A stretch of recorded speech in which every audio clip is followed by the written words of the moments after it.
ಏನು ತಿನ್ನಕ್ಕೆ ಅಗ್ನಿ ಬೇಕು, ಅಗ್ನಿ ದೈವೋ ಭವ, ವೈಜ್ಞಾನಿಕೂ ಅಗ್ನಿ ನಮಗೆ ಬೇಕಾಗ್ತಾನೆ.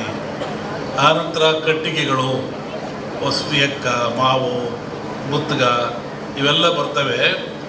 ಒಂದೊಂದು ಗಿಡದಲ್ಲಿ ಒಂದೊಂದು ಶಕ್ತಿ ಇರ್ತದೆ, ಒಂದೊಂದು ಫಲವನ್ನು ಕೊಡ್ತವೆ. ಕಾಡಿನಲ್ಲಿ ಋಷಿಗಳು ಆಶ್ರಮದಲ್ಲಿ ಯಜ್ಞವನ್ನು ಮಾಡ್ತಾಯಿದ್ರು, ಹೋಮವನ್ನು ಮಾಡ್ತಾಯಿದ್ರು. ಅಂದರೆ ಆ ಧೂಮದಿಂದ, ಆ ಹೊಗೆಯಿಂದ ಪರಿಸರ ಶುದ್ಧವಾಗ್ತಾ ಇತ್ತು. ಮತ್ತೊಂದು ಒಳ್ಳೆ ಮಳೆ ಬೆಳೆಗಳು ಬರ್ತಾಯಿತ್ತು. ಕ್ರೂರವಾದ ಪ್ರಾಣಿಗಳು, ಕಾಡಿನಾಗ ಯಾರು ಇರ್ತಾರೆ, ಕ್ರೂರವಾದ ಪ್ರಾಣಿಗಳಿರ್ತವೆ.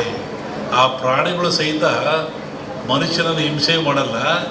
ಈ ಯಜ್ಞ ಮಾಡೋದ್ರಿಂದ, ಹೋಮ ಮಾಡೋದ್ರಿಂದ, ಆ ಬಂದ ಧೂಮದಿಂದ ಮನಸ್ಸು ಪರಿವರ್ತನೆಯಾಗಿ ಶಾಂತ ಸ್ವಭಾವಕ್ಕೆ ಬರ್ತವೆ. ಆವಾಗ ಮನುಷ್ಯರೊಂದಿಗೆ ಅವು ಸ್ನೇಹಿಗಳಾಗ್ತವೆ. ಅನೇಕ ಕಥೆಗಳನ್ನು ಕೇಳಿದ್ದೀವಿ.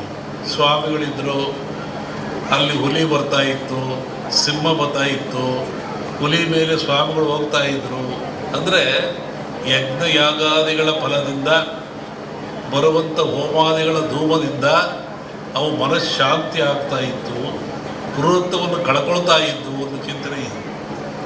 ಆನಂತರ ರಾಜರು ಮಹಾರಾಜಗಳು, ಇವತ್ತು ರಾಜರಿಗೆ 10 ರೂಪಾಯಿ ಕೊಡೋ ಶಕ್ತಿ ಇಲ್ಲ ಸರ್ಕಾರದನ್ನು.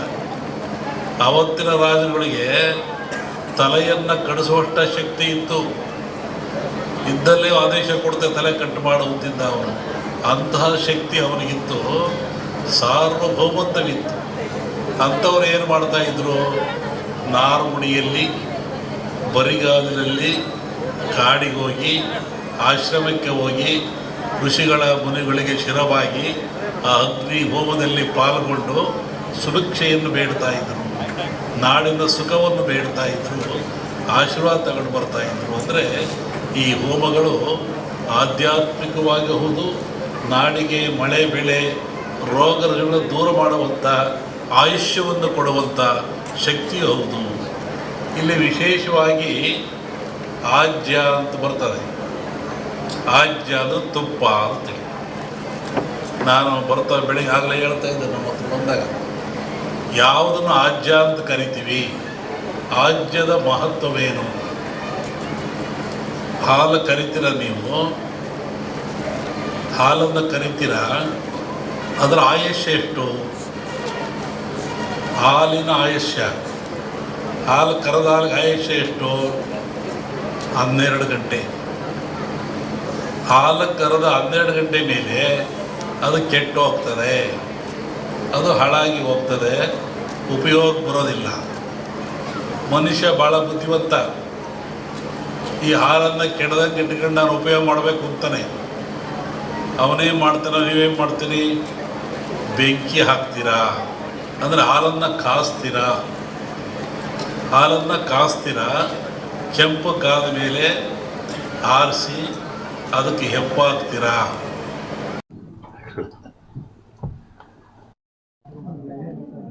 ಇಪ್ಪತ್ತು ದಿವಸ ಹಿಂದೆ ನಾನು ಧಾರವಾಡದಲ್ಲಿ ಹೇಳಿದ್ದೆ. ನಾನು ಈ ಥರ ಮಳೆ ಆಗುತ್ತೆ, ಭೂಮಿ ಕಂಪಿಸುತ್ತೆ, ಗುಡ್ಡಗಳು ಬೀಳ್ತವೆ, ಜನಗಳು ಸಾಯ್ತಾರೆ, ರೋಗ ರುಜಿನಗಳು ಹೆಚ್ಚಾಗ್ತವೆ. ಇದು ಇಂಡಿಯಾಕ್ಕಲ್ಲ, ಜಾಗತಿಕ ಮಟ್ಟದಲ್ಲಿ ಕೆಲವು ರಾಜ್ಯಗಳು ಮುಳುಗ್ತವೆ ಅಂತ ಹೇಳಿದ್ದಾನು. ಈಗ ಅದರ ಪ್ರಕಾರವಾಗಿ ನನ್ನ ಲೆಕ್ಕ ಇನ್ನೂ ಅಮಾವಾಸ್ಯೆವರೆಗೆ ಇರ್ತದೆ. ಅಮಾವಾಸ್ಯೆ ನಂತರ ಮತ್ತು ಬೇರೆ ಭಾಗದಲ್ಲಿ ಹೋಗ್ತದೆ ಅದು. ಒಟ್ಟಿಗೆ ಇದು ಕ್ರೋಧಿನಾಮ ಸಂವತ್ಸರ.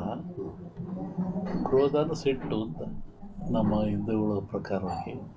ಇದರಾಗ ಒಳ್ಳೆಯದು ಕೆಟ್ಟದಿದೆ. ಒಳ್ಳೆಯದಕ್ಕಿಂತ ಕೆಟ್ಟದೇ ಜಾಸ್ತಿ ಪ್ರಾಕೃತಿಕವಾಗಿ. ಹಾಗಾಗಿ ಪ್ರಾಕೃತಿಕ ದೋಷ ಇದು ಮುಂದುವರಿಯುತ್ತೆ. ನನ್ನ ಲೆಕ್ಕದಲ್ಲಿ ಅಮಾವಾಸ್ಯೆವರೆಗೂ ಒಂದು ಭಾಗದಲ್ಲಿ ಕಮ್ಮಿ ಆಗ್ತದೆ, ಅಮಾವಾಸ್ಯೆಗಳು ಮತ್ತೊಂದು ಭಾಗದಲ್ಲಿ ಜಾಸ್ತಿ ಆಗ್ತದೆ. ಇದು ಇಂಡಿಯಾಗೆ ಅಂತಲ್ಲ, ಆಲ್ ಓವರ್ ವರ್ಲ್ಡ್ ಹೇಳ್ತಿರೋದು ನಾನು. ಹೇಳಿದ್ನಲ್ಲ, ಜಲಕಂಟಕ ಇದೆ, ಎಲ್ಲ ಡ್ಯಾಮ್ಗಳು ತುಂಬ್ತವೆ ಅಂತ ಹೇಳಿದ್ದೆ ನಾನು. ಇದೆಲ್ಲ ನಡೆದಲ್ಲಿ ಹೇಳಿದ 20 ದಿವಸ ಧಾರವಾಡದಲ್ಲಿ ಹೇಳಿದ್ದು ನಾನು. ಇದು ನಡೆದಿರೋದೆಲ್ಲ ಮುಂದೆಲ್ಲ ಸುಲಭ. ಅದೇ ಅನಿಷ್ಟ ಜಾಸ್ತಿ. ಆಮೇಲೆ ಕರ್ನಾಟಕ ಪೊಲಿಟಿಕ್ಸು, ಒಬ್ಬ ಸನ್ಯಾಸಿ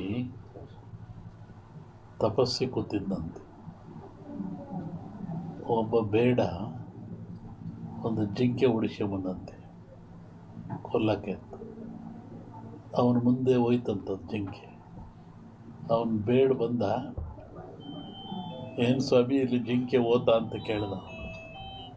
ಇವನು ಹೇಳಿ ಕೇಳಿ ಸನ್ಯಾಸಿ ಅವನಂದ, ಈ ಓತು ಅಂತ ಹೇಳ್ಬಿಟ್ರೆ ಕೊಂದು ಬಿಡ್ತಾನೆ. ಆ ಕೊಂದು ಪಾಪ ನನಗೆ ಬಂದುಬಿಡುತ್ತೆ. ಇಲ್ಲ ಅಂತ ಹೇಳಿದ್ರೆ ಸುಳ್ಳು ಹೇಳಿದ ಪಾಪನೂ ಬರುತ್ತೆ ನನಗೆ, ಏನು ಮಾಡೋದು ಅಂತ ಯೋಚನೆ ಮಾಡಿದ್ದಂತ. ಆಮೇಲೆ ಮತ್ತೆ ಅವನ ಆಸೆ ಕೇಳಿ, ಎಲ್ರಿಗೊಂದು ಹೇಳ್ರಿ ಇದ್ರಿ ಸ್ವಾಮಿಗಳು ಇಲ್ಲೇ ಓತಲ್ಲ. ಅದಕ್ಕೆ ಅವನು ಸನ್ಯಾಸಿ ಹೇಳಿದಂತೆ, ಯಾವುದು ನೋಡ್ತು ಅದಕ್ಕೆ ಮಾತಾಡೋಕ್ಕೆ ಬರಲ್ಲ, ಯಾವುದು ಮಾತಾಡ್ತು ಅದು ನೋಡಲಿಲ್ಲ, ಏನು ಮಾಡಪ್ಪ ನಾನು. ಕಣ್ಣು ನೋಡ್ತು, ನಿನಗೆ ಕಣ್ಣೇ ಹೇಳಬೇಕು ಓತು ಅಂತ, ಅದು ಮಾತಾಡಲ್ಲ. ಆದರೆ ನ್ಯಾಲಿಗೆ ಮಾತಾಡುತ್ತೆ, ಅದು ನೋಡಲಿಲ್ಲ, ನಾನೇನು ಮಾಡೋಣ ಅಂತ. ಹಂಗೆ ಈ ರಾಜಕಾರಣ ಹೇಳ್ಬೇಕಾದ್ರೆ ನಾವು ಹುಷಾರಾಗಿ ಹೇಳ್ಬೇಕಿದ್ರಲ್ಲಿ. ಇನ್ನೂ ಒಂದು ಹೇಳಿದ್ದು ನಾನು 20 ಹಿಂದೆ, ಮಹಾಭಾರತದ ಸನ್ನಿವೇಶ ತಗೊಂಡು ವೀರನಾಗಿರ್ತಕ್ಕಂಥ ಅಭಿಮನ್ಯುವನ್ನು ಕರ್ಣ ಎಲ್ಲ ಸೇರಿ ಆ ಬಿಲ್ಲಿನ ದಾನವನ್ನು ಕಟ್ಟು ಮಾಡಿ ಅವನು ಮೋಸದಲ್ಲಿ ಕೊಲ್ತಾರೆ ಅಂತ.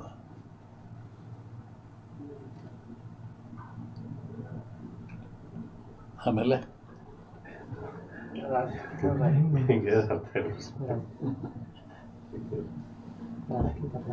ಸಂಸತ್ನಲ್ಲಿ ಅದನ್ನ ಅಂದಾರ, ರಾಹುಲ್ ಗಾಂಧಿ ಅದನ್ನ ಅಂದಾರ ಸಂಸತ್ನಲ್ಲಿ. ರಾಷ್ಟ್ರ ರಾಜಕಾರಣದ ಬಗ್ಗೆ ಹೇಳೋದಾದ್ರೆ, ಅಲ್ಲೂ ಮಹಾಭಾರತದಲ್ಲಿ ಕೃಷ್ಣ ಇದ್ದ ಅಂತ ಭೀಮಿಗೆ ಗೆದ್ದ, ದುರ್ಯೋಧನ ಸೋತ. ಇಲ್ಲಿ ಕೃಷ್ಣ ಇಲ್ಲ, ದುರ್ಯೋಧನ ಗೆಲ್ತಾನೆ, ಭೀಮ್ ಸೋಲ್ತಾನೆ. ಇದನ್ನು ಅವತ್ತು ಹೇಳಿದ್ದೆ ಅವನಲ್ಲಿ. ಕರ್ನಾಟಕ ರಾಜ್ಯದ ಮುಖ್ಯಮಂತ್ರಿಗಳ ಬದಲಾವಣೆ ಆಗೈತೆ, ಅದು ಸಮಯ CM ಬದಲಾವಣೆ ಆಗೈತೆ. ಈಗ ಹೇಳಿದ್ನಲ್ಲಿ ಅಭಿಮನ್ಯುವನ್ನ ಮೋಸದಲ್ಲಿ ಕತ್ತರಿಸ್ತಾರೆ ಅಂತ. CM ಬದಲಾವಣೆ ಸುಳ್ಳು ಸದ್ಯಕ್ಕೆ ತೊಂದರೆ ಕಾಣ್ತಾ ಇಲ್ಲ. ಬಟ್ ಮುಂದೆ ತೊಂದರೆ ಇದೆ. ಹೇಳಿದ್ನಲ್ಲ ಸನ್ಯಾಸಿ ಕತೆ, ನಮ್ಮನ್ನು ಅಡ್ಡಾಡ್ದಾಗ ಮಾಡಿಬಿಡ್ತೀರ ಆಮೇಲೆ.